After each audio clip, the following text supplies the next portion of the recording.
everyone, my name is Syah Masanama. Today we will be holding panel discussion on three story genders. The first is legend, fable, and classic tales and how the values within them remain relevant today. So allow me to introduce my panelists. The first is Cinta. Say hi to kamera, Cinta. Hi. The second panelist is Apriko. Say hi to kamera, Apriko. Hi. And the third panelist is Juan. Say hi to kamera, Juan. Hi. Okay, thank you for coming and let's begin the discussion. Part 1. The first question is, what is definition of a legend and what characteristics distinguish in from other story genders? And the second question is, what is the main purpose of fable and how do animal characters help deliver the moral lesson? So what I know from the legend story, the legend is a folk believed to have truly happened in the past, but its truth has not been historically proven, and legend usually relate to origin of a place, natural event, and particular figure. And the characteristic from legend that I know, the first one is related to supposedly real events. The second is set in the past, and the last one passed down orally from generation to generation. And for the second question, the primary purpose of fable is to provide entertainment and educational tools and instill moral and ethical values. And fables help the readers to, especially children, to understand life concepts like kindness or forgive. And authors can influence the readers to imitate the good behavior with the animal as the character.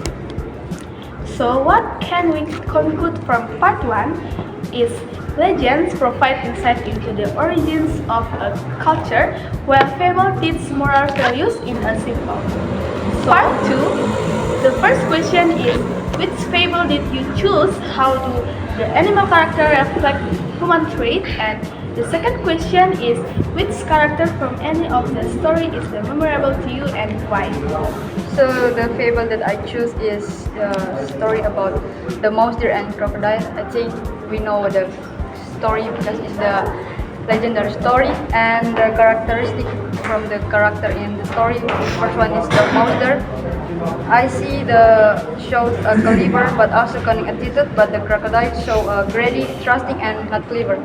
And for second question, the character that I remember most from the legend story that we make is the mother, because I remember the mother character is justified to love her children, but from the other children, she doesn't pay attention for them.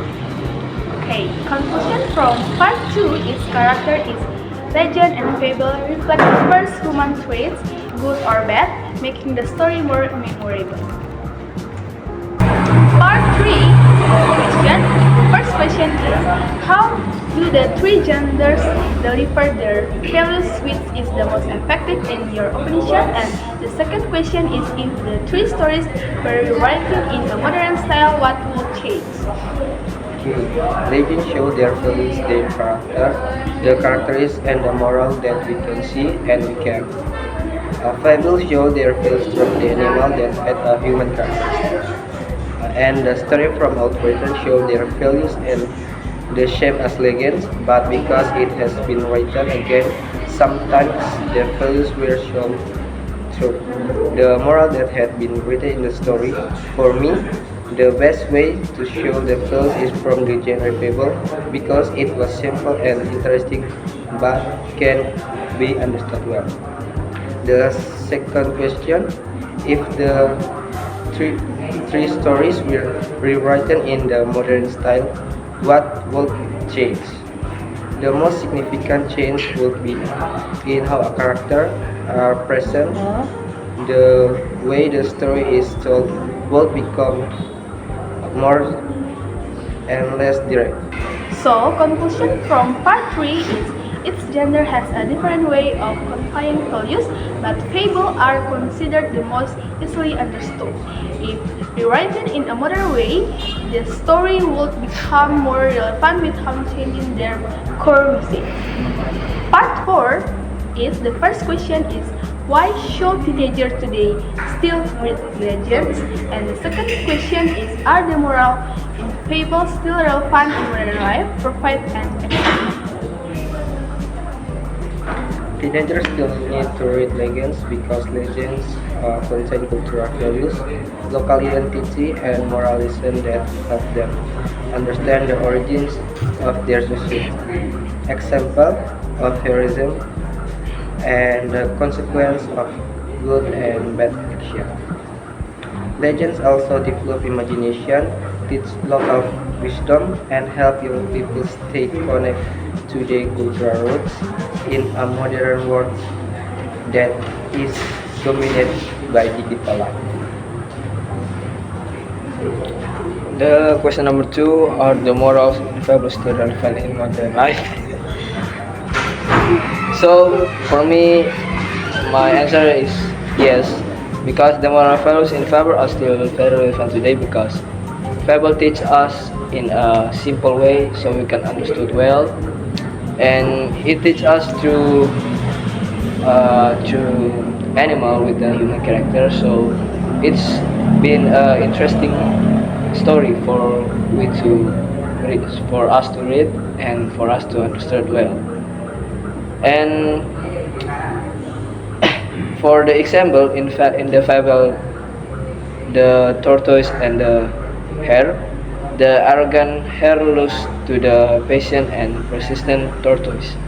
In modern life, this is similar to someone who is overconfident and lazy, eventually being surpassed by someone who is consistent and hardworking even if they don't seem outstanding at first. So in modern life, sometimes we hard worker men feel like we are in the below of people who is being lazy and just use money to be successful. So through the fable story, we can see that even a simple story that use animal as the character but still have a human character, we can still understood well about the story and the moral lesson. So, conclusion from part 4 is legends maintain culture identity while fable continue to teach relevant moral lessons such as hard work, honesty, and responsibility. Part 5 is the first question is what is the most surprising thing you learned while studying these genders, and the second question is why do you think humans throughout history continue to create stories? So what I learned that from these three genres, I choose fable to answer and legend.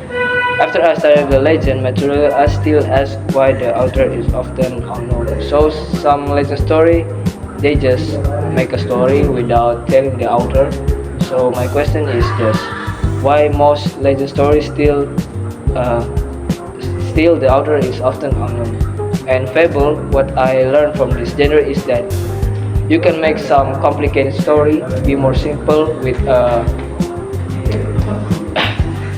a more significant but can be understood well. Like the fable, they use animal as the character, but still the story can teach us a moral lesson that we can understand.